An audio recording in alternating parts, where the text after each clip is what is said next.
Nega bunday yuribsan? Nima problemang bor? Qanday ahvoldasan? Nima muammoing bor deb menga hech qaysi bir erkak menga mana unaqa qilib pulni berib qo'yib, davay deb meni ko'tarib, tepaga ko'tarib, bitta ko'ylagimga ikkita qilib yoki nonimni ikkita qilib qo'ygan yo'q. Masalan, kvartira sudralib yurgan paytlarim, gektar chopib, paxta terib, yagana qilib, semichkalar qilib, makkaylar qayirib yurgan paytim menga bironta erkak yordam bergan yo'q. Nimaga endi meni hozir 2-3 uyim bor, pulim bor, hamma narsam bor, mashinam bor, magazinlarim Allohga shukr ishlayapti. Nimaga endi menga erkak kerak? Din naxoy.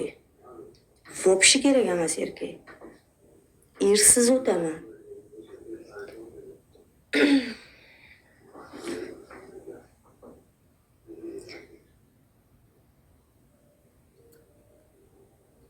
Jinsiy aloqa uchun qilaydigan bo'lsam, vobshe qilmayman.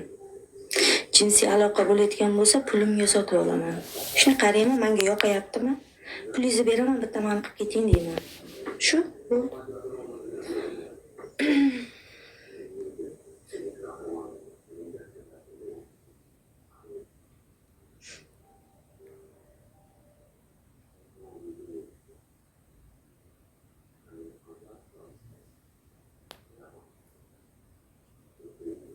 Серьезно, да?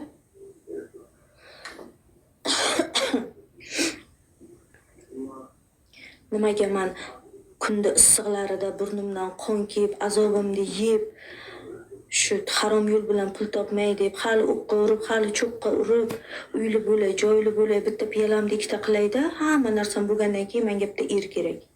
Vobshe kerak emas menga er. Shaxsan hozir umuman kerak emas.